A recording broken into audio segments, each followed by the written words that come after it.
All right, shalom, shalom. I'd like to first and foremost start off by giving infinite praise, honor, and glory unto Yahweh Bashim Yahushua Bashim Rakak Kudash. I'd like to say shalom, Washem, Kabbalah, Walla Rakabs, Aquayim now, Wahashala Yakim now, which of course is double honor to our elders and apostles of the great millstone, and shalom, Wabarakim, Labakayim, Shah Yasha Allah, which is peace, and blessings unto the elect. I'm the brother Dawud Da from the DC Church, back with another short lesson through the spirit and power of Yahweh Bashim Yahushua. Lord's will, I'll entitle this one, Woe unto the city laden with thick clay. All right, and we're gonna get into what that terminology means and the scriptures behind it as well. But real quick, I just want to dive straight into this article from Investopedia. It says, what is the U.S. national debt and how it is paid? Okay, so as of now, 2025, it says the national debt is $36 trillion and growing. Okay, so I'm gonna read a little bit of this, grab some precepts, Lord willing, this to be edifying. It says the U.S. national debt just cleared a record $36.2 trillion, more than the annual output of China, Japan, Germany, the UK, and India combined. All right, so basically the national debt is more than the gross domestic product, or the GDP, of all of these countries combined. And basically what the GDP is how much a country makes in a fiscal year. Okay, so basically across all sectors, like like real estate, tech, basically how much the country's made in all different sectors over the course of a year. The national debt for America is more than all of these countries combined. All right, and it says that's roughly $106,000 per American. All right, which is about, I think, 350 million Americans, if I'm not mistaken. It says the government will pay about $684 billion in interest this fiscal year alone, roughly 16% of every federal dollar spent, then roll maturing debt into steady stream of new Treasury securities. It says while the debt has grown steadily over the decades, warning lights are flashing brighter than ever. In May 2025, Moody stripped Washington of its last AAA rating, all right, bluntly warning that successive administrations have failed to rein in a spiraling deficit. It says it is the first time that all three major agencies, S&P, Fitch, and now Moody's, rate America's debt below the top tier. If investors' confidence wavers, borrowing costs would climb just as trillions in treasuries hit a maturity wall in 2026, testing demand on scales never seen before. All right, basically the key takeaways, I'll skip that. But I'm going to just jump down. It says how the debt is structured and its size. The government takes on debt to cover the gap between what it spends and what it collects in taxes, so it can keep funding programs, services, and investments even when current revenues fall short. The U.S. national debt is a mix of government bonds that trade daily on non-marketable securities that sit exclusively on federal ledgers. This intragovernmental debt is money owed by one arm of the government to another, mostly for programs like Social Security and Medicare. War spending drove early leaps in the debt from $75 million after the Revolutionary War to upward of $3 billion after the Civil War. However, modern surges following the Great Recession pushed the debt to GDP ratio above 100% in 2013, and the COVID-19 stimulus to more than 120% today. Okay, so it says unlike households, which must pay off their debts for pay their debts or risk bankruptcy, the federal government can roll debt indefinitely. It says Washington can raise taxes. It says through the Fed, create more dollars. It says that is one reason U.S. Treasury remains the closest thing to risk-free asset and why Washington can keep borrowing year after year. Okay, it says the federal debt as percentage of gross domestic product. All right, this is basically the federal debt right here. And as you can see from the 1980s, it's climbed all the way up. All right, and it's still climbing. It says how the government pays its debts. In effect, the Treasury can act like a giant bond fund manager. It pays out interest from current tax receipts that issues fresh bonds to replace those that mature. This process involves regular auctions where the Treasury securities are sold to investors, providing the government with necessary funds to cover expenditures. Foreign investors still hold about 9 trillion, led by Japan, 1.13 trillion, the UK, China, domestic pension funds and mutual funds own a growing share. Okay, cool. It says the debt ceiling and future pressures. Despite mounting debt, Congress has raised debt ceiling 78 times since the 1960s, using extraordinary measures to avoid deficit when the cap is reached. It says there have, of course, been efforts to reduce the size of the debt, but these have often been undermined by political gridlock, unrealistic assumptions, or voter-friendly policies. Elon Musk's so-called Department of Government Efficiency initially claimed 160 billion in saving, but watchdogs say it is simply shifted or delayed costs and cost taxpayers billions instead. Meanwhile, annual net interest overlays are expected to reach 1.8 trillion by 2035, as President Donald Trump's recent budget proposal, dubbed the Big Beautiful Bill, is projected to add 3 trillion to the national debt over the next decade, with further tax cuts increasing the burden by another 3.8 trillion. So this is going to make it spiral another $7 trillion. God damn. The bottom line, the U.S. doesn't so much pay off its national debt as it manages it, relying on continued investor confidence, a flexible debt ceiling, and economic growth. Credit downgrades and rising costs, however, highlight growing risk, but it says, but the depth of the Treasury markets and the Americans' unique fiscal standing still give policymakers room to act now if they choose to. All right. So that's basically the point right there. As you can see, pretty much America has reached the debt that it's never going to be able to climb out of. And it just basically mentioned how America doesn't really pay off its debts as much as it, just simply manages it. All right, shifting money around and pretty much raising the debt ceiling so that it can borrow more and more and more and more. But eventually, that bubble is going to pop. All right, so let's get the scripture first. Let's get Habakkuk chapter 2. And I'm going to jump to verse 6, of course. It says, this is Habakkuk. I'm going to start at 5. It says, yea, also, because he transgresseth by wine, he is a proud man, neither keepeth at home, who enlargeth his desire as hell, and is as death and cannot be satisfied, but gathereth unto himself all nations, and heapeth unto him all people. So, Salaki, it says, shall not all these take up a parable against him, and a taunting proverb against him, and say, woe to him that increaseth that which is not his? How long? And to him that laden himself with thick clay. Okay, so now the question is, what is that thick clay that this evil man has laden himself with? All right, this evil city. Okay, now that thick clay, when you go into the Hebrew, all right, goes back to the word ibatyat, all right, which we've got it plenty of times.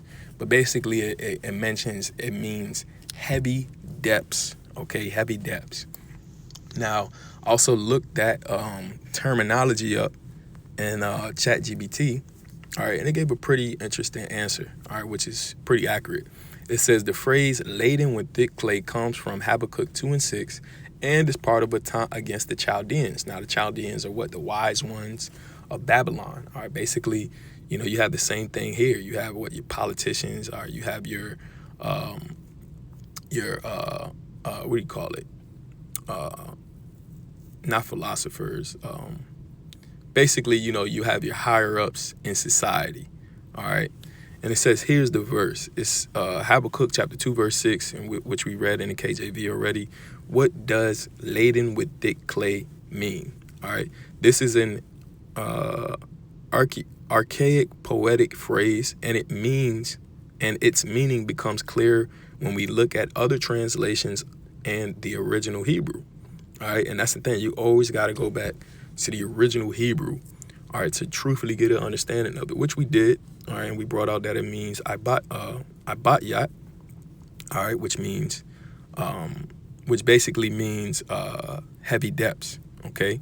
But let's read these other versions or these modern translations. In the ESV, it says, woe to him who heaps up what is not his own, for how long, and loads himself with pledges. All right, now in the NIV, it says, woe to him who piles up stolen goods and makes himself wealthy by extortion. Now, you look at how America was got. You look at how this land was basically, how this place became a nation. All right, and it was pretty much through exactly that. All right, through extortion, through murder, through robbery. Okay. Now it says the Hebrew insight, the Hebrew word translated as thick clay. All right. Now it has it in the modern Hebrew, which it says abetat, is rare. It says it likely refers to heavy debts, pledges, or things taken unjustly, possibly loans or collateral. Okay. It says so laden with thick clay metaphorically describes someone weighed down by moral or financial corruption. Okay. Now we understand that this corruption or this heavy debt is basically what's going to cause this place to spiral, all right, out of control, the economy to spiral out of control to where it's going to have to rely on a new system, okay, a digital system, all right, a system that basically holds the people as collateral, okay, because there's no other way to pay this debt, all right? So it says this verse is part of a series of woes, Habakkuk 2 and 6 through 20, against Babylon, who had plundered nations, all right? Same thing Babylon 2.0 has done, okay? Or the virgin daughter of Babylon has done. It says built wealth through violence and injustice. Another thing Babylon has done. It says entrusted in idols and materialism, okay? Same thing. All right, we see these things mirrored, all right, one to one, okay, with ancient Babylon as well as modern day Babylon, all right. Now it says burdened with the ill-gotten gains. So thick clay means burdened with ill-gotten gains, weighed down by debts, extortion, or moral guilt, okay. Simple metaphor, just like someone is sinking in thick clay, the Babylonians are trapped by the weights of their own greed and injustice. All right. And now one of the biggest quotes on Wall Street, okay, I believe it was said in that movie Wolf on Wall Street, is that greed is good. You know, this is a quote, all right, by one of the most wicked men, all right, of the most wicked nations on earth. All right, Esau, Edom. Okay. That's their philosophy. Greed is good. Capitalism. Okay. That's what they believe in. That's what it promotes. But guess what? That same mindset is what's going to trap them, all right, in their own greed and their own injustices. Okay. And it's going to cause for a new system to be rolled out, all right, which is going to lead to this NWO. It says, and judgment is coming. Okay. And that's right. Judgment is coming. Okay, so that's the point on that. But I also want to bring out the point of how basically bring out an example in the scriptures, okay, of where this happened in the past, all right? And basically, once that debt bubble pops, that money, all right, or those investments are going to mean nothing, all right? And instead of those investments, people are going to need, their daily resources. Now, how are they going to get those daily resources if they don't have the means, all right, or the money to purchase them, okay? Or their money that they did have is now all of a sudden not worth a damn thing, okay? So I want to get this example. I want to get this example in Genesis, the 47th chapter, all right? Now, the title of it, this is in the NLT, just to bring, more understanding. It says Joseph's leadership in the famine. Okay, so basically, brothers know the story of Joseph. He was sold by his brothers into, captivity. Essentially, through his wisdom, he became second under Pharaoh in the land of Egypt, and he had a dream where basically, I don't know if it was Salagi, if it wasn't him that had the dream, but basically there was a dream to where he predicted, or the Lord gave him the understanding that there's going to be 7 years of famine. There's going to be 7 years of plenteousness, okay? So pretty much fast forward, this is the time of the famine.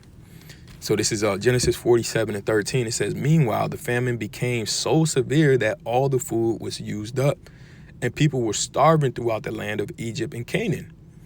It says, verse 14, by selling grain to the people, Joseph eventually collected all the money in Egypt and Canaan, and he put the money in Pharaoh's treasury. It says, when the people of Egypt and Canaan ran out of money, all the Egyptians came to Joseph and basically said, it says, our money is gone. They cried, but please give us food, or we will die before your very eyes. It says, Joseph replied, since your money is gone, bring me your livestock. I will give you food in exchange for your livestock. So they brought their livestock to Joseph in exchange for food, in exchange for their horses, flocks of sheep and goats, herds of cattle and donkeys. Joseph provided them with food for another year. But that year ended, and the next year came again and said, we cannot hide the truth from you, my Lord. Our money is gone, and all of our livestock and cattle are yours. We have nothing left to give but our bodies and our land. Why should we die before your very eyes? Buy us and our land in exchange for food. We will, it says, we offer our land and ourselves as slaves for Pharaoh. Just give us grain so we may live and not die, and so the land does not become empty and desolate. So Joseph bought all the land of Egypt for Pharaoh. All the Egyptians sold him their fields because of the famine was so severe, and soon all the land belonged to Pharaoh. It says, as for the people, he made them all slaves from one end of Egypt to the other. All right. And so that's really the point right there, is that we're going to see this happen on a greater scale, of course, with Babylon 2.0 or Egypt 2.0, okay, which is the United States of America, to where this debt bubble, all right, or this heavy, thick laden clay, all right, is going to weigh down this country, and to the point where that bubble pops, all right? And then once that bubble pops and these people, their money and their investments don't mean anything, what are they going to have to get the resources that they need to feed their families, okay?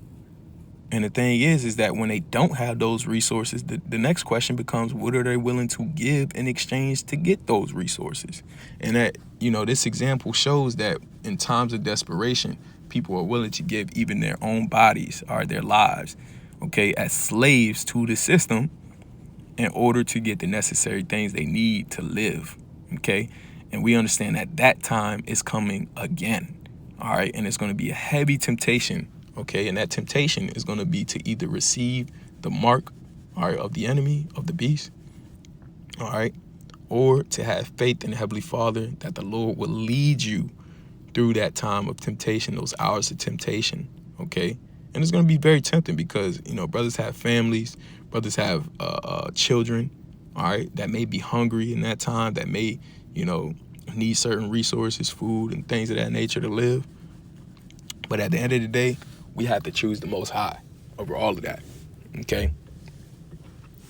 So let me just grab one more scripture, all right, because we understand that if we do choose that route, all right, of getting that mark, that there is a judgment for that. And I'm gonna just read this and I'm gonna close out.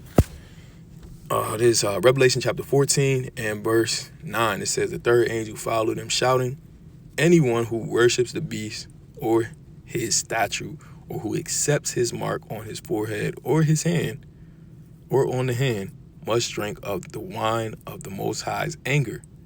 It has been poured full strength into the Most High's cup of wrath, and will be tormented with fire and burning sulfur in the presence of the holy angels and the Lamb. All right. So the smoke of their torment will rise forever and ever, and they will have no relief day nor night, for they have worshipped the beast and his statue, and have accepted the mark of his name. Okay. So that's the point right there. So the ones who do sell out and give their bodies to be slaves, okay, in exchange for survival, all right, those are the ones who are going to reap, okay, of this torment, okay, because that's the final temptation. If you say you're a servant of the Lord, all right, you know, the servants of the Lord will be proven in that time, and Lord willing, we be those men, okay. So with that, I want to give all praise, honor, and glory to Yahweh Shem Yahshua, Bashem Kakadash again. Woe unto the city that is laden with thick clay. Until next time, shalom.